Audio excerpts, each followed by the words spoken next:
everybody. I hope you all are well. I'm excited because it is the first episode of season two of the Love Again podcast. We took a break, a little hiatus, finished up last season, and now we're back at the top of February. Thank you for letting me get settled and arrange my life a little better so I can be with you here on Saturday evenings, like always. I'm excited about it. Have some great guests coming up. Some really great guests. I am looking forward to some of these conversations, and I also want to introduce to you today, before we get into our illustrious guest, my friend. Before we get into that conversation, I want to let you all know that we are going to be producing out of the Love Again podcast what I've called side conversations. These conversations are going to be with guests, but they won't be love relationship based, but they're going to be with some creative people who are doing some amazing things. And we're going to talk about their work and some history and some envisioning the future and all the like. And so we're going to be presenting to you, along with the Love Again podcast in season two, what I call side conversations. And you're gonna enjoy those just as much. So thank you for everybody who's hanging out with us. Thank you for supporting the podcast all this time. And I'm excited about this conversation because I have my friend. We from the same area. We from the same parts of the woods. Um, she is a businesswoman. She is a daughter. She is a minister. Uh, she is a reality therapist. She is a relational coach. She is a provocateur. She is all of those things. And I'm excited that she's here. She took some time out of her busy schedule um, to come be with us and hang out with us for the season two premiere of the Love Again podcast. We're going to welcome to the podcast for the first time. Hopefully, it's not the last time, but this is the first time. Tamil Curtis. How are you, sweetheart? I'm doing good. And I mean, all those new titles, I was like, I like You should that write one. them down. Hey, throw them in the, I'm going to have to keep them. Like, I was like, oh, I like Yeah, those. throw them in there. It's all good. You can have Absolutely. them. How are you doing? I'm good. I'm Okay. good. Where are you? That's I a am in Houston, okay. Texas Cool. right now. Right. So, a little bit. What's happening in Texas now? The weather, like I got snow. What's happening? So Dallas got ice and snow. Like they Okay. were shut down the entire week. It's been hella rainy here and freezing. So imagine Chicago early January winter Mm-hmm. is literally what Texas has had, and they don't know what to do with that. Yeah, because they're not used to the cold or the conditions that creates. So y'all just home. Okay. Yeah. You Yeah, stay in because you don't want to be on the road with them people who don't know how to drive in those kind of and things. see, and I don't drive, so I'm always at the mercy of someone else Hmm. driving, Hmm. and yeah, I went and did everything that I had to do as far as Hmm. my sessions, virtual Hmm. sessions at the studio. Hmm. And I brought my tail on over because the temperature started dropping again. So I am tucked away at my hotel. Good. Yeah. So wait, I don't know if I knew this about you. You don't drive? I, I don't drive. Have you ever driven? Oh, I did. Okay. And this may be the first time since August Uh-huh. that I'm grateful my mother is deceased and not in the comments because she would have Okay. been telling the Right. story. Something happened. Oh, what a change it brought to my Okay. life. Okay. Okay. All right. Well, because I say you move around too much not to drive, but apparently you make it work to be able to not drive. And then look, there's people for that. I mean, and it's Uber and Lyft nowadays. That's Now, what I I'm mean, saying. There are people for that. That's what you right, do. but I So mean, I get I'm it. talking about from the '90s on Right. up to the progression. No, I got in some serious trouble. Okay. Um, Luckily, that juvenile record is expunged. Hallelujah! Thank God for Jesus. In And Jesus' the name. damages to the Yeah. car was taken care of, but the Amen. judge Yeah. said no license for you until you're 21. And by that time, I didn't, I was gone from Chicago. I didn't. Got you. Yeah, Got you. Got you. Okay. Well, all kind of revelations right here on the Love I Game. know. It's I just know. I know. so we're going to get into a lot, and I have questions. I want to start out here though, and you're the first person that I've asked this question of our guest, and so uh, this, so we'll Okay. start All here. right. What is your legal name? It's Tamil. No, no, no, no, no. It's it's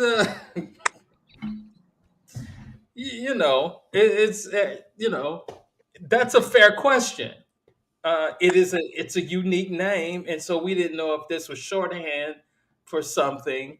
Um, Teresa Monique, Teresa Michelle, and you just put it No. together. Tamil. Um, How is it how it's spelled is how it literally is on my birth certificate. so? Did your parents give you a story about your name? Yeah, so the I would say the first half are Mhm, all T's. Toynika, Tremel, Tamil. And my T was the piece of my great grandmother, Millie mhm, Strong. So Tamil is mhm. how that came about. But my father actually served time in Vietnam, and there's a country called Tamil, Tamil. Mhm. Like they have a language that's Tamil. The people are like Tamilians, like all of that. And so the combination of what he had and what she wanted to do, T apostrophe capital MIL, four letters, Tamil. That is fascinating, Yeah. and I learn something new every day. Um, our He said, "Is that your government?" No, that's here No, it we're is. finding out things. Right. That's why we ask questions. Right. People ask me about my middle name, um, Dionzel. Like, where did that come from? And the story is, uh, my mother had a cousin named Dupre, and she had another cousin named Anzel, and she put the two together, and that's where Dionzel came from. So, Okay. you know, And I and would that's say thank you for my helping. legal name. I didn't make it. Right. Make it up. Right. It's on my Right. birth certificate. So it's just Exactly. Tamil is what's on the birth certificate. is there a middle name? Our name. Tamil Arnay Hmm. Curtis. Wonderful. Okay, that's a great place to start. Yeah. Um, I, I want to push a little further. So if we had to ask, if I asked you which I am asking you, your origin story, Mm. um, what would that be, and who are some of the most important people in that story for you?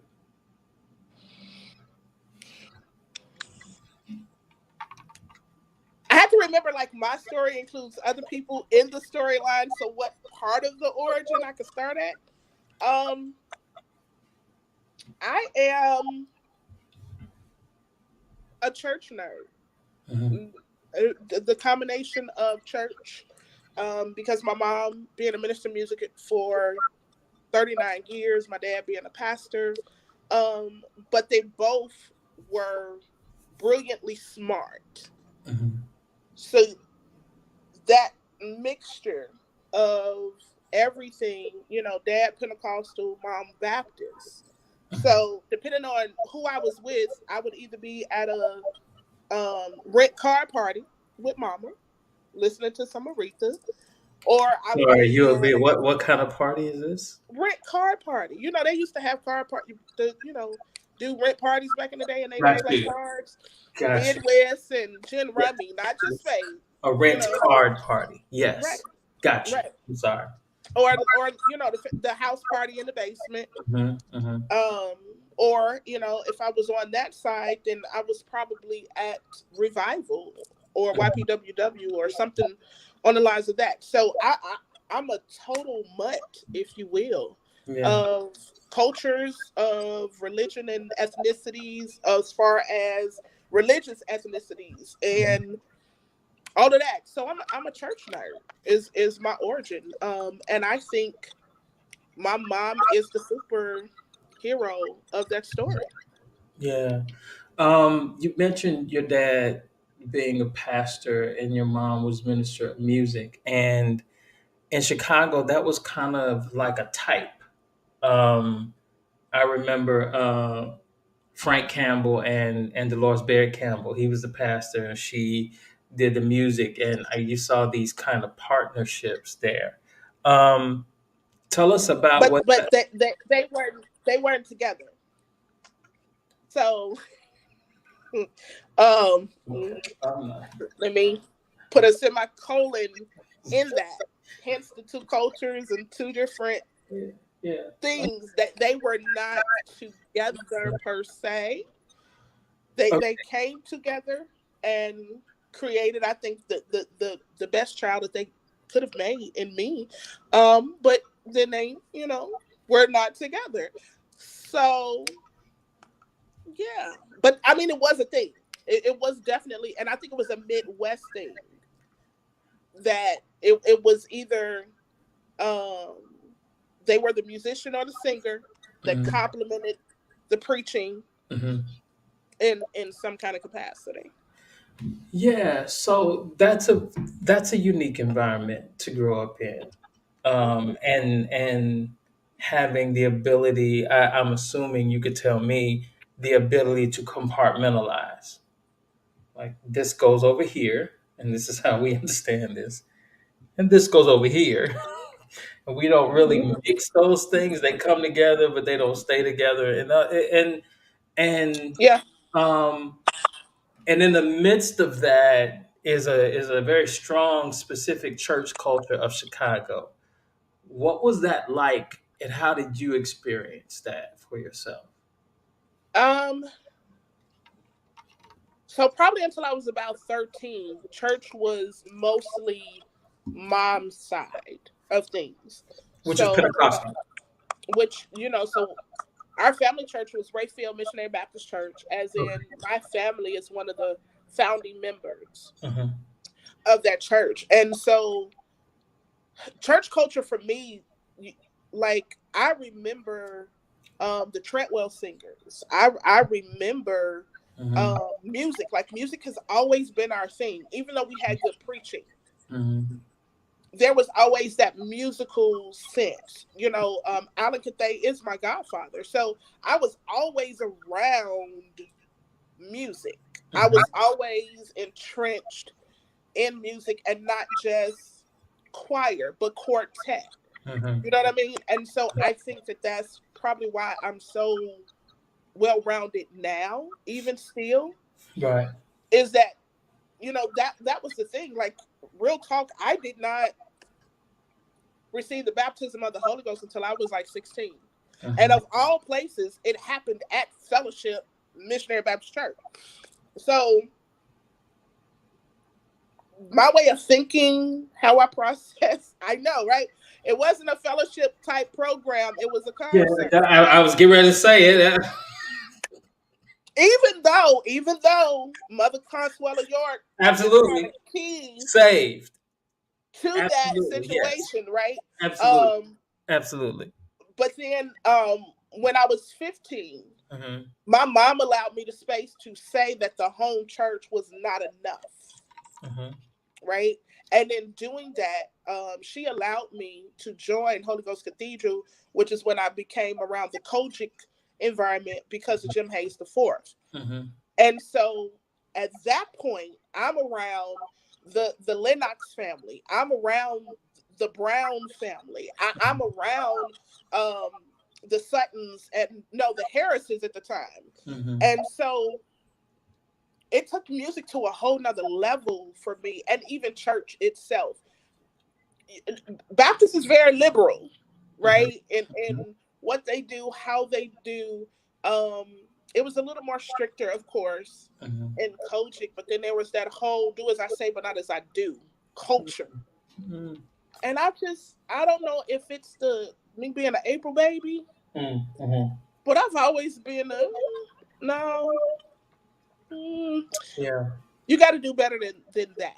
Yeah. So yeah, my background is very full and colorful, if you will. Yeah, I totally I understand that kind of background in so much that my mom was Pentecostal, my dad was a Baptist, but then because my dad was a musician, literally if I went with him on one Sunday, we could be Catholic very early in the morning, we could be Hmm. Lutheran, Hmm. then we played for Episcopalian church, then he was Baptist by 11, Kojic by 2, spiritual by 5.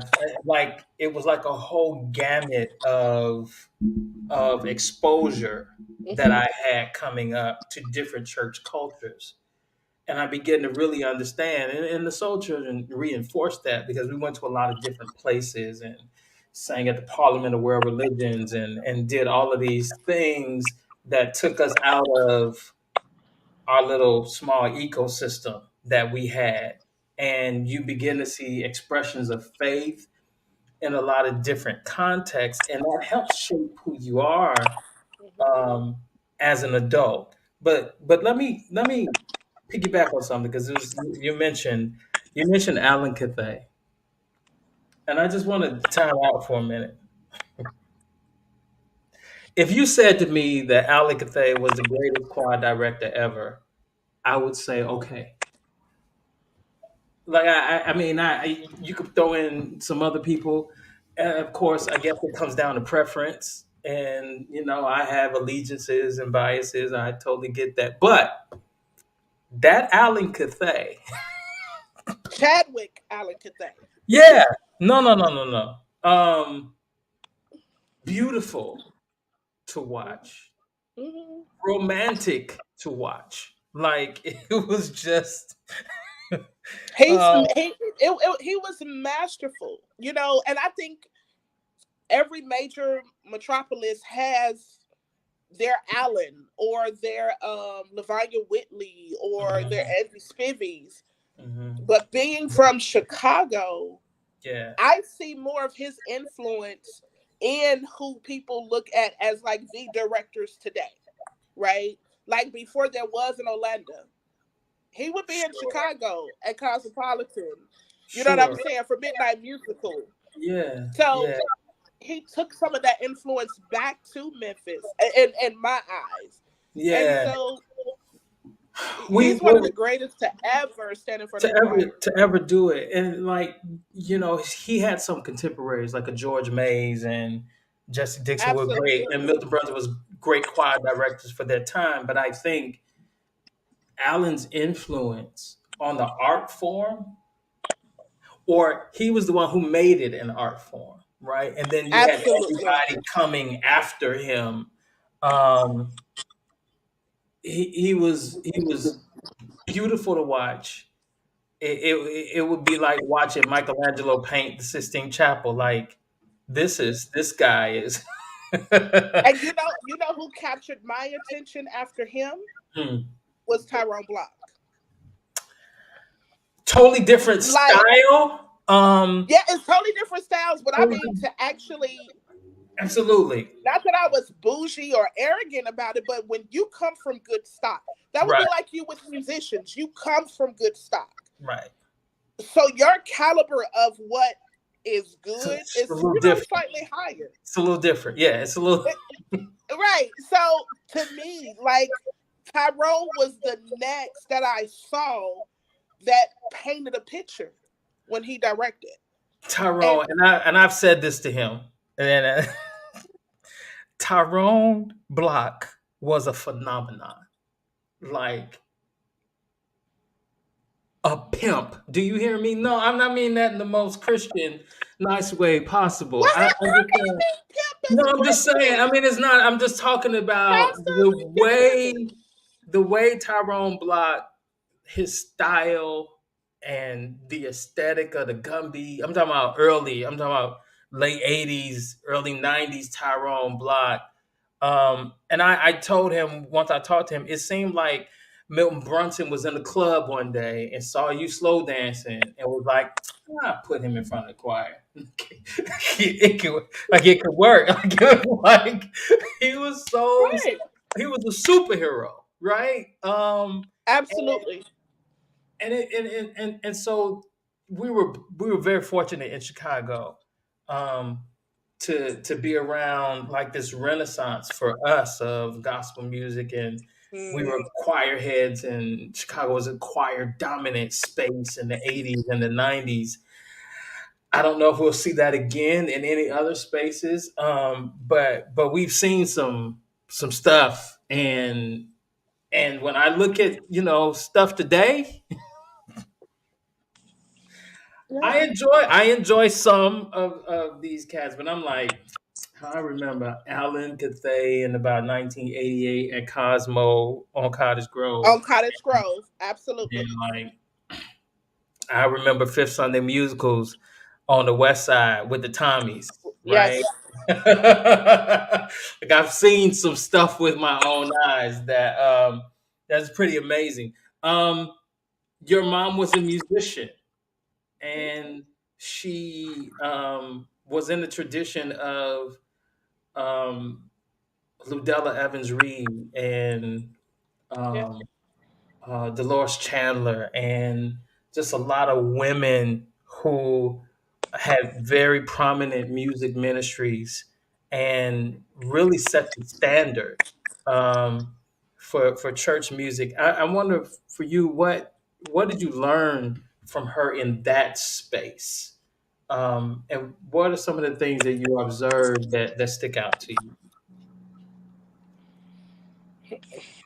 I'm glad you didn't pause because what was about to come out, Hmm. it might have Hmm. been that shock factor. Right. Yeah. Um, I learned that people will people, and um, it taught me people who didn't have balance, right? Right.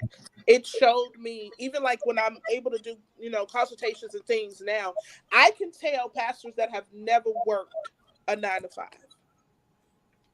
Just like I can tell pastors who never did anything musically by how they handle their musicians and their singers.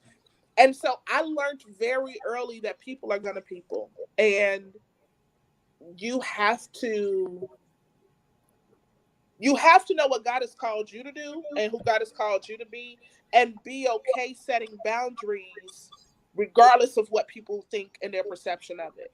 Mhm. If nothing else, my mom was a G, right? So she showed me how to conduct herself. She showed me and taught me how to remain a lady and feminine and sensual in male dominant spaces, Mhm.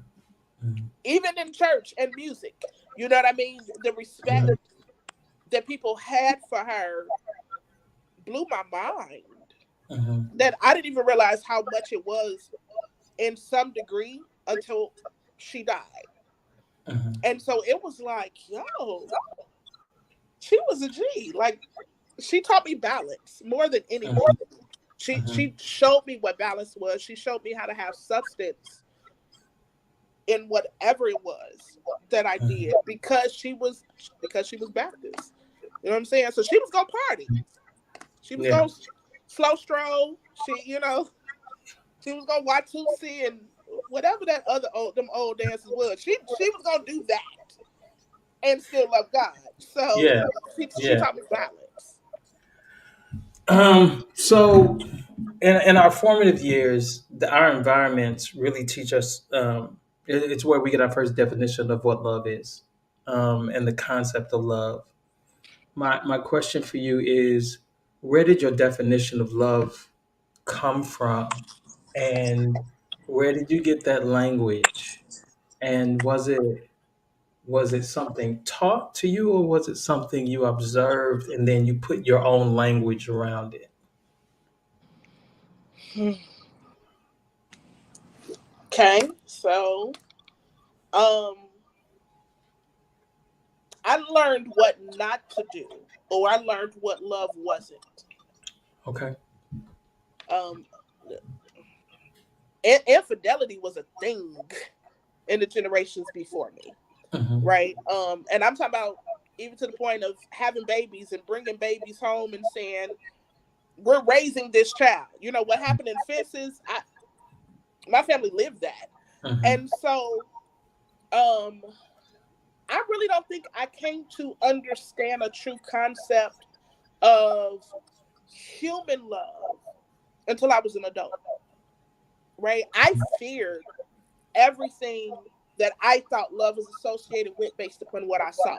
And I just knew within myself, I don't want to be that person. I don't want Hmm. to be that kind of individual. I don't want to play with people's feelings. I don't want to manipulate people, just based upon my wants and my needs and things of that nature. So it wasn't until I was an adult Hmm. that I really dug deep and started realizing what love truly meant. And even, from a scriptorial standpoint of understanding that love absolutely is kind, right? Love is beyond patient. Love moves you out of your comfort zone. It challenges you. It provokes you, but it grows you. It helps to mature you.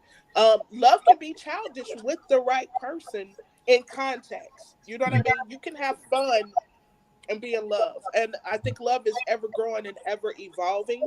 Hmm. And so, yeah, I didn't learn about love in those formative years.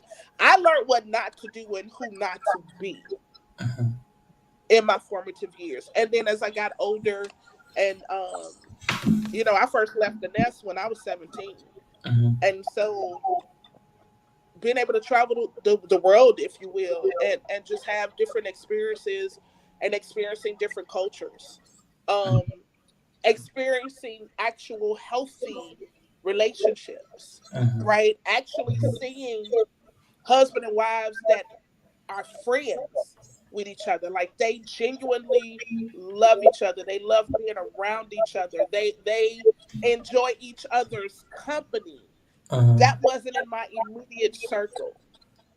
And so it took to become an adult before I even started not just comprehending it, Hmm. but believing that I deserved it Hmm. because I gave it, Hmm. right? But I didn't necessarily think that I deserved it in return because of everything that I saw growing up. So I was in my 30s, Pat. Sure. There's a way we learn and develop in our behavior, and it's through observation. And sometimes we define concepts or ideas by a negative. And when I say that, I mean, like you said, you learn what not to do. Even if you don't know what to do, you do know what not to do. I may Hmm. not know what love is, but I know what it's not. Hmm. And that definition holds until we need to be able to engage love ourself, right? Where it's not enough anymore to know what it's not. I need to know what it is so I can engage it on another level. Um, and it's interesting to me when you say that you were a full adult before you kind of engaged it, where you can kind of define it for yourself. How did you navigate early relationships? Because when we're church kids, all of our relationships, our social connections are in church. Thank you, Renata Del Carmen. Um, all of our relationships are in church, and at some point there's a trigger. Boys aren't icky anymore, and girls aren't. You start looking at them differently, and it's like, oh, okay, well, we're becoming social creatures. And I will admit, the church does not do a good job at all at helping us navigate those things and those spaces in our Mhm. lives. But if you're an adult, I wonder what was that kind of relational young adult, 17, 18, 19, Tamil dating or hanging out socially with men. Like, what was that space for you if you had not defined love for yourself? So church, my very first boyfriend was my sister's pastor's grandson. I'm sorry. Let's do this. That Your sister's pastor. Toys pastor, A. Harold Wright at True Light Missionary Okay. Baptist Church. His grandson, His grandson Harold, who was Harold, named after him, of was my course. very first boyfriend. Okay. All of like my teenage, even into like early 20s. Like it was an on again, off again, or whatever. I Hmm. mean, to the point that his grandmother and my mother made stipulations. He had to at least maintain a C average for us to be able to date, right? Okay. Um, and so when I started probably my senior year, Uh-huh. um, there was just almost like a prowess, if you will. Like I saw the women, not just in my family, but just women in general, and how they moved, and you know how they could do and how they could be, and also pause and keep in mind with the context of this story. I was raised by my brothers, Uh-huh. right, Uh-huh. and my father. So Uh-huh. while I had a women's intuition, I was very male like in how I handled relationships. Uh-huh. Um, I would only allow you in as far as I felt I wanted to let you in at the moment. It might have been one or two that slipped through the cracks a few times, but I pretty much knew how to control the relationship. Um, and then, when I did become sexual Uh-huh. and I realized I actually enjoy sex Uh-huh. Uh-huh. and I'm good at having sex. Okay, so then it's on a whole nother level because again, it was still in a sense moving how I wanted to move and Right. what I wanted Right. and Right. what I felt I needed, right? Mhm. In a relationship. And Mhm. so yeah, it was very different because even though we were church, like you, the gospel choir that I was a part of because of high school, Mhm. we were everywhere. Mhm. And so it wasn't just the church scene that I was exposed to. I also played ball and ran track. So it was the sports scene Mhm. that I was exposed to. Mhm. And that just kind of taught me parameters. Mhm. And the parameters were based upon my brothers, right? So seeing how they moved and how they navigated relationships, it was like, okay, what I'm not gonna do is be a silly chick. Mhm. Like these chicks they're messing with. I'm gonna be a little smarter about it, Mhm. be a little more considerate of people's feelings. So Mhm. I've always been very direct and for the most part forthright Mhm. that this is all I'm willing to give you. That Okay. this is all that you can have. If it progressed, and again, it wasn't until I changed that perception Mhm. that I think that's when my heart got broken. Mhm. Before the end, I can't tell you about a broken heart. Mhm. But once my perception changed, that's when my heart got broken. So, what made it about your perception changing that made you vulnerable? Because I became very considerate of my partner. I became very, um, not just aware for my needs, but I became very attentive Mhm. of their needs and Mhm. their wants. Mhm. And I'm a natural giver. I'm a natural pleaser. And so I'm going to do that. If I'm with you, I'm with you. Mhm. But before I became vulnerable, I had a wall on my heart that I could give you, right? But I still maintained that wall and control of me as I became more vulnerable. and really Mhm. like opening up my heart and taking risks, because I think Mhm. love is about taking a risk. Mhm. And so when I started taking risks, I realized I was taking risks with the wrong kind of men, Mhm. if you will. So And so, yeah, um, it's interesting. All of it's interesting. Um, because you take that kind of muscle you learn very early on to compartmentalize. You can take that and put it over in your relationships, right? Like, I'll give you body, I'm not giving you heart. I'll give you time, but I'm not giving you affection. Like, you're compartmentalizing, kind of parsing different parts of yourself out to for whatever the scenario or context you find yourself in. And most of the time, it's either two things: we are afraid, and so I'm only going to give you so much, or we just don't know how, right? And right, the more you come into your body and the more you start being one with yourself, you become less adept at doing that because, like you said, love is risk. Love is dangerous. Love is vulnerability. And in order for us to experience all of it, we cannot just open ourselves up to the joy, the pleasure, the ecstasy of it. We also have to equally open ourselves up to the pain and the risk and maybe the loss of it all. And so as we get older, it becomes more messy because it ultimately is messy. And that's what how we fully live into our humanity when we love someone. But let's do this since you brought it up. I mean, great conversation to have. Church, young people, and sex.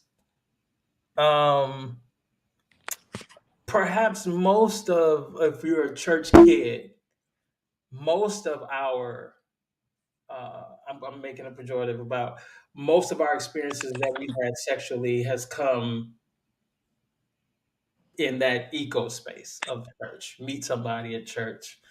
Um, some girl in the first jurisdiction choir, you only see her, at workers meeting or something like that. And come on and tell the it's just, story, Shay. all of these connections, all of our social interactions as we get older, become young adults, most of our sexual interactions are around church, which the problem is that when I was coming up, all of the youth leaders were like in their 80s.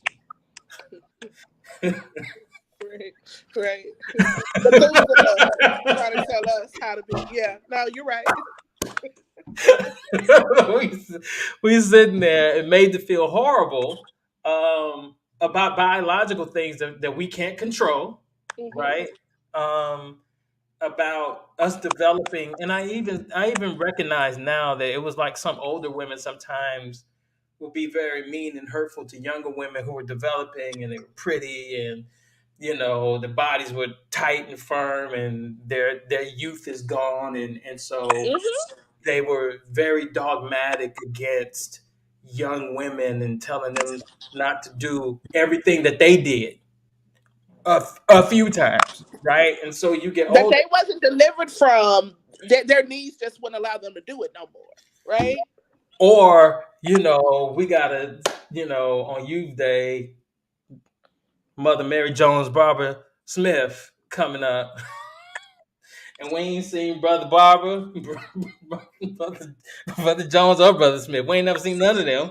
None of them. But we going to hell for thinking, right? We're going to hell for looking. It was a very, very confusing space. And since I have you here, let's do this. The messages that were coming from to us as young men wasn't the same messages coming to you all. Like, you know, But we I wasn't the normal, because remember what I said. Mhm. My dad is a pastor.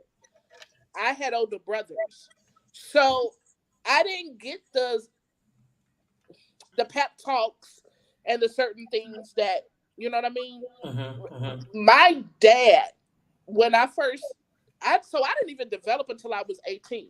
Mm-hmm. True story. I mean, I was six.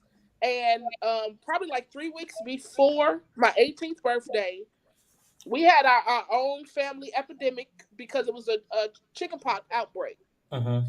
And I was down for 3 weeks from the Mm-hmm. chickenpox. Like, Mm-hmm. it all in my mouth, just couldn't do anything. Mm-hmm. That following week, I feel like, you know how in the cartoons when they put their thumb in their mouth and they jump, Mm-hmm. right? Mm-hmm. That on the heels of that, that's when I like expanded, right? Blossomed. I mean, I'll never forget Trey came home after, and what's that, 6 weeks for basic training. Mm-hmm. Nuck came home and was like, no, like for real, where's my sister? Like, I was a preemie. So my Right. nickname was Tiny. No, wasn't nothing else tiny about me. Yeah. So my dad at that point was like, okay, so you're going to be dangerous. Mm-hmm. Let me walk you through the Mm-hmm. do's and the don'ts, the cans and cannots, and what you should and what you shouldn't. Mm-hmm. And then, like I said, because of my brothers. So for me, and I'll never forget, I wrote something back in MySpace days. Mm-hmm. I shared a blog then when they first allowed you to write, and Mm-hmm. it was called Praying in the Temple, PREYING. Mm-hmm. And people were like, oh my God, I can't say she really told that. I knew it was somebody that I wanted, believe it or not, based upon how they praised God, if they were straight. Preference that. If they knew how to pick them up and put them down, okay, you that one, right? And it was never, because again, the same crowd, same people. I mean, they all my family, but everybody got babies with everybody. That was not my thing. Right. I knew based upon how they praised God. Mm-hmm. As I started developing and really understanding the intimacy of worship, Mm-hmm. that became my focal point.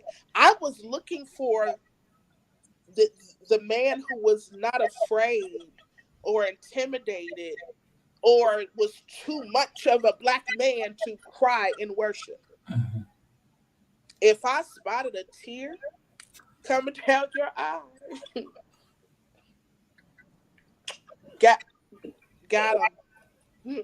Because I know what to say. I know how to say it. We make jokes now in social media days, but that used to be the talk. Oh man, I'm gonna be in your city Mm-hmm. for such and such. You know what? You gonna cook for me when I, you know what I mean? Like, social media is catching up to the foolishness that we did. Yeah. Yeah. So church taught me a Where y'all eating at after church? right. So that was that ploy.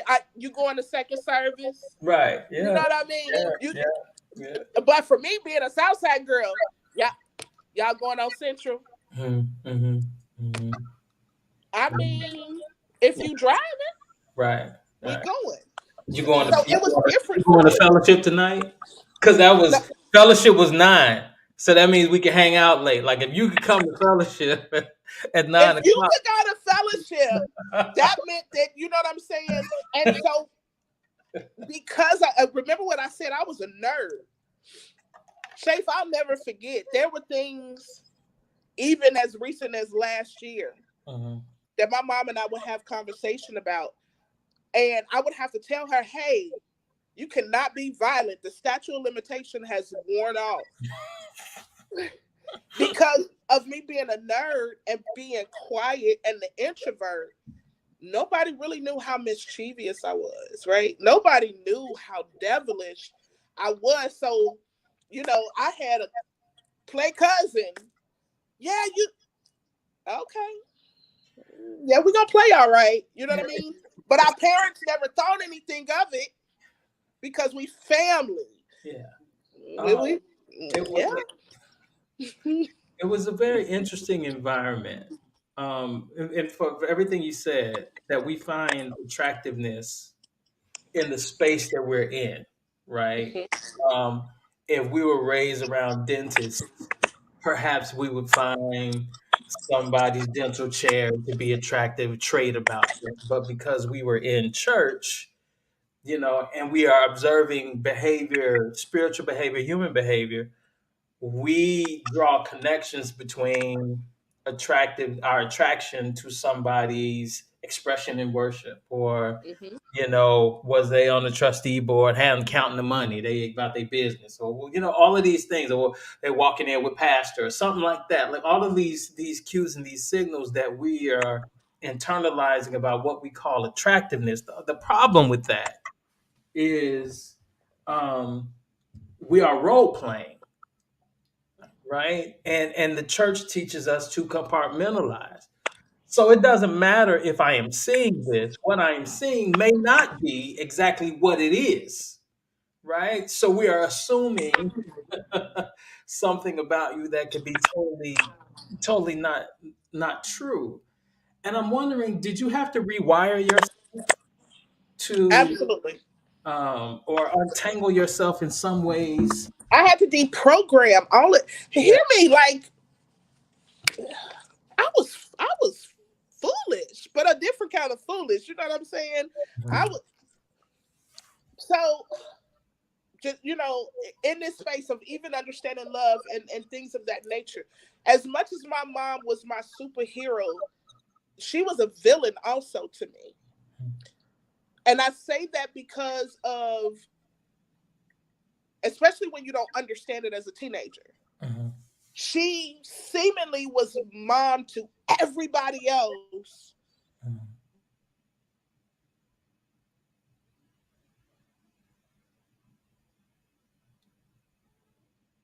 Uh-oh.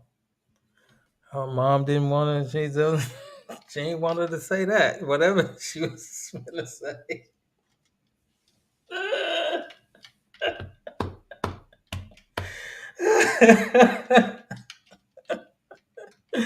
We done lost the meal. It's just-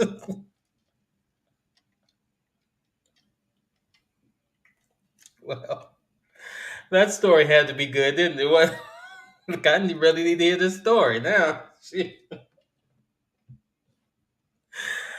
So let's go here. While she works on her on getting her connections together and the like. She's gonna be back. Okay. All right. So she did you maybe don't tell that story because clearly your mother did not want that story told. Uh, would you know it that somebody, hold on.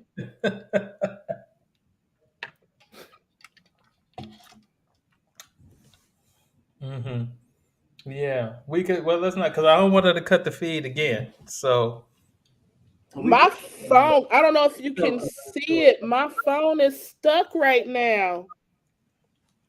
Like, okay. hold on. Shut it down. Power it Hold down, on, hold on. and bring it back. I got Oh it. my god. I got it. It's fine. This is technology. It is what Okay, it wait a minute. Maybe I could do it this way and it won't. is. Mhm. It'll let me back in. Will it Well, let let me me back ask you. Let me ask the people who are watching us live. in? Uh, let's see if I'm interested. Did you all experience the same thing? And have you been able to kind of untangle yourself, um, to see attraction through more of a humanistic lens versus a predominantly spiritual lens? Um, Perhaps the church will be a great place to meet people and to develop attractions if people were free to be honest in their attractions and their affections, and not treat like human desire and our sexuality that's something that is antithetical to our spirituality. Um, I would like to hear you all's thoughts on that. Okay, are you with me? Hello. It's still sticking. Your phone is I'm so upset right now. hmm. Okay. It's still sticking. Okay. Can you hear me?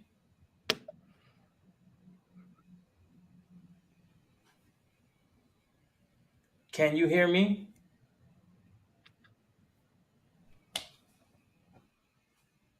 Okay. Well, if she can, she ignored me. Anyway, so it's fine. Um, Darshell, I did, but the layers that I realize I'm gonna have to work through are more than a few. Yeah, it's more than a few for all of us. It is more. It's very complicated when we filter all of ourselves um, through church, and perhaps we make church something that it was never designed to be. Perhaps. And it takes a lot to untangle us. And I lay this at okay, Tamil. I will be right here talking till you get it together.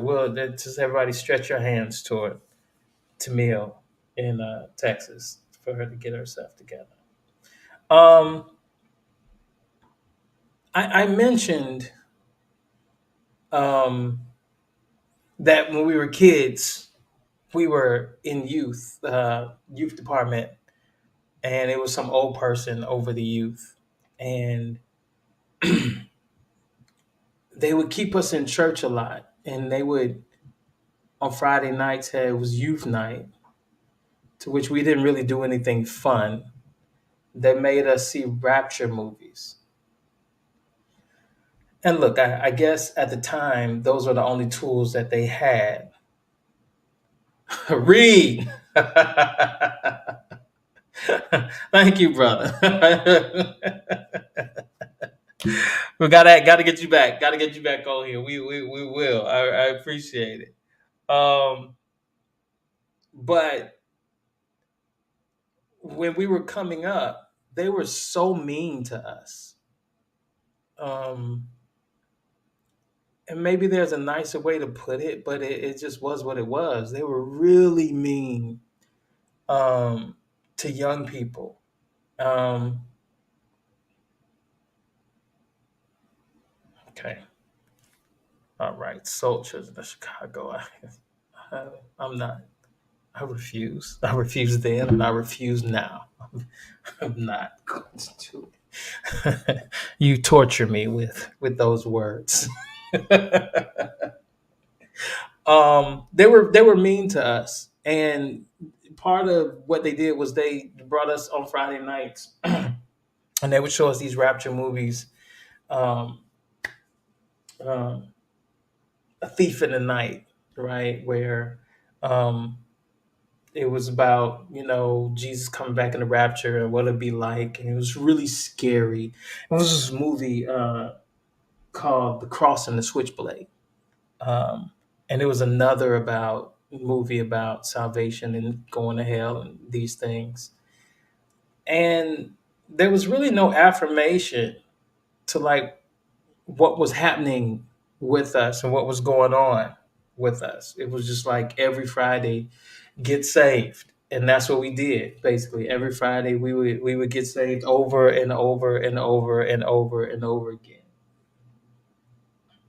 And so you really don't learn how to love God, develop that relationship with God until you become an adult and you're kind of free from that kind of dogmatic Christianity. And again, like I was telling Tamil, is like our conversations, the conversation that the church had with young men was very different from what the church had with young women, right? For women, girls, it was like no, no, no, no, no, right? No, no, don't do this, blah, blah, blah, blah, blah. For the men, it was basically don't get caught, right? We did not have um, we didn't have those kinds of constraints because it was assumed that boys will be boys. Um, and it was very patriarchal. And it was, and I'll admit, it was absolutely toxic. Um, um, it was absolutely toxic. It was a toxic environment, um, especially for young women to grow up in. Because if a woman said yes to what a man said yes to, the only difference is she will find out because she might get pregnant, right? And then, you make an example of her, but then he gets off kind of scot free for what he does. And that goes back, generations. My mother could tell you about stories about um, one of their friends, teenage friends. She gets pregnant and they make her stand up to the church and apologize. And they wouldn't let the other girls be her friend anymore. And so my mom said that they would find a way like to meet her on the corner to bring her food for her and the baby and to buy this and buy clothes. And it's like you hear those stories now and it's like that's the church. That's that's the church. This is the church of the Lord Jesus Christ. This is how we treat people. And it seems like a lifetime ago, and perhaps maybe women aren't made to apologize and stand before the church. But there is a letter. There's a scarlet letter that sometimes they carry. And I'm really interested in having this conversation with you all. And one of the things I want you to think about, one of the things that I've been thinking through is I have friends who have daughters, right? And they are great fathers. They are as loving and protective and giving and caring as any fathers I know. Great role models, being girl dads. And yet, when I talk to them sometimes, they talk as if their daughter's sexuality and her body is theirs in a way. Like they don't raise her to make decisions, healthy decisions about her body. It's like they've made decisions about her body, which comes down to you better not, right? Um, and they don't empower her to be like, well, it's your body, not my body. Here are the things you need to know about your body in order to keep it healthy. This is what this is, and this is why you don't do this, and this is why you do this. This is how your body will react, and da da da da. It's more like, yeah, no, and it goes as deep to me as what I am seeing now in our social construct is that this idea of a wedding where the father gives away his daughter to be married. And there's another meta idea that is that she belongs to me and I give permission um, to her to go, and I give permission to this man to take her, because if you don't ask me, and if I don't give her away, you can't have her, which means that she's not really her. She's This experience that she's having is not hers. It's really mine, and that's patriarchy. Um, and while we think that that's moving and it's great, and we romanticize it, and perhaps maybe it is romantic. I don't know. Perhaps it is very romantic to have a father who's raised a daughter and be able to walk her down the aisle and present her to her new husband. I think it reinforces something that we don't always pay attention to. And there's the questions that we'll ask, right? Why is it that she needs a man to walk her down the aisle to begin with? It's it's her body, it's her decision. She has her own agency. It's her choosing. Um, and that's in the best case scenario. There are arranged marriages, right? And for some of that, it's not like this, understood idea. No, this is like legal, and it is a social construct that you don't get to pick your husband. I pick your husband. But in our Western understanding, um, the idea that she even needs her father to do that for her anyway, or any man to walk her down the aisle, right? And so it's very interesting the way we think about these things and how they're in our church and they're part of our spiritual practice, and we don't question them a lot. And I and my professor says he said that our questions are our new answers, and I just love that idea that um, the liberating or the beginnings of liberation and freedom is when we allow ourselves to ask these questions. We are not free if we are not free to ask questions and to push back against these assumptions in the name of some type of spiritual, normative, social idea that we have. Um, and so all of that's very very interesting to me, and I'm really interested in what you all think about it. Darshell, um, it was happening at least 25 years ago, and it happened to me. I'm sorry about that, and I'm not. I can't. I don't want to be presumptuous and apologize for the whole church for the way they've treated people. I will say that if you were put in that scenario, in that situation, and you were made to feel um, in ways that wasn't loving and wasn't very caring, I am so sorry you experienced that. Um,